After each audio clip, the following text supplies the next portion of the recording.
सुगंधा और उसकी सास कांता के बीच एक अजीब सी जंग रहती थी।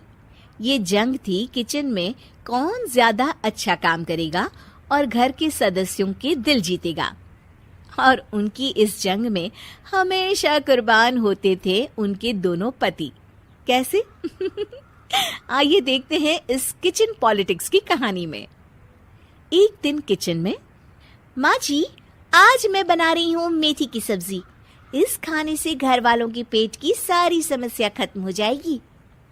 और मैं बना रही हूँ तड़के वाली छाछ, जिसे पीते ही गैस की समस्या कभी नहीं होगी। दोनों अपने अपने खाने को लेकर टेबल पर पहुंच जाती हैं। तभी सुगंधा के ससुर उसकी बनाई सब्जी की तारीफ कर देते हैं। अरे वाह, मेथी की सब्जी भी बनी है, बड़ी ही स्वादिष्ट है। वाह बहू वाह। अरे बहू, लेकिन इसमें इतनी सारी मेथी बर्बाद करने की क्या जरूरत थी? देखिए माँ जी, ये तो वो मेथी है जो आप रात में भिगोकर सुबह उसका पानी पीती हैं, और जो मेथी फेंक देती हैं उसी से मैंने ये सब्जी बनाई है। अरे वाह बहू, तुमने तो बड़ा ही समझदारी का काम किया। बस अब क्या था, कांता जी का तो मानो ये सुनकर खून ही सूख गया। वो फैसला कर लेती है कि किसी भी तरह वो अपने खाने की तारीफ लेकर ही रहेगी और सुगंधा को किचन में उसकी कमियां गिनाएगी।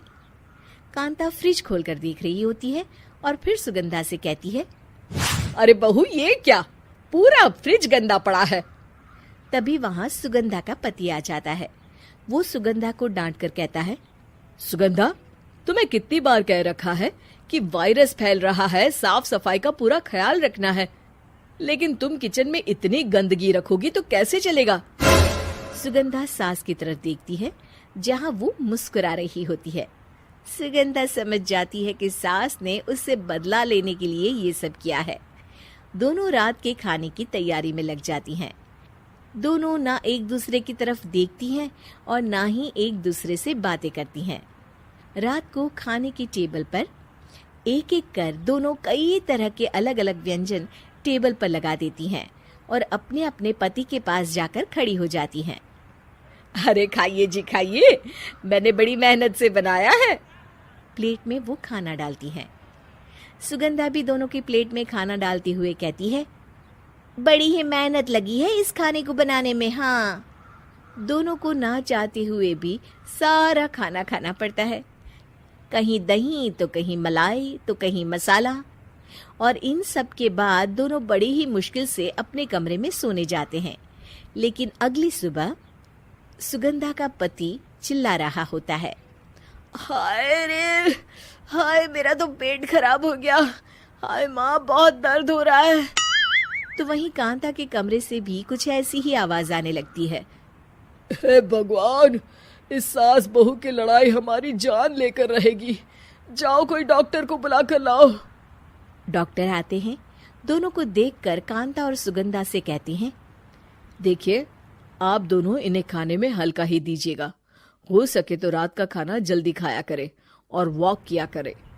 इतना कहकर डॉक्टर वहां से चले जाते हैं।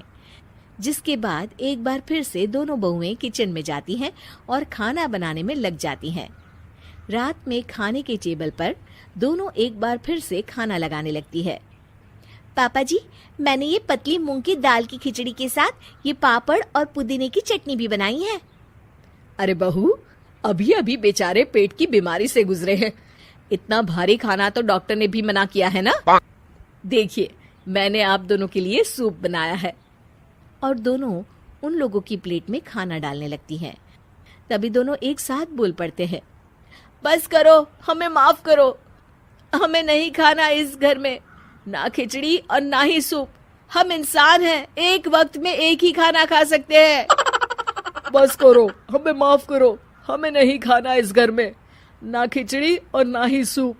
हम इंसान हैं, एक वक्त में एक ही खाना खा सकते हैं। इतना कहकर वो दोनों वहां से चले जाते हैं।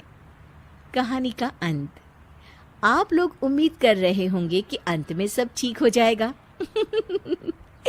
नहीं जनाब, अगर सास बहू के बीच सब ठीक हो जाए तो आप ये सीरीज देखे ही क्यों? तो मजा लीजिए इस चैनल में सास बहू से जुड़ी कहानियों का, क्योंकि ये ऐसा रिश्ता है जिसकी मिठास उसकी खटास में हमेशा ज्यादा ही रहती है।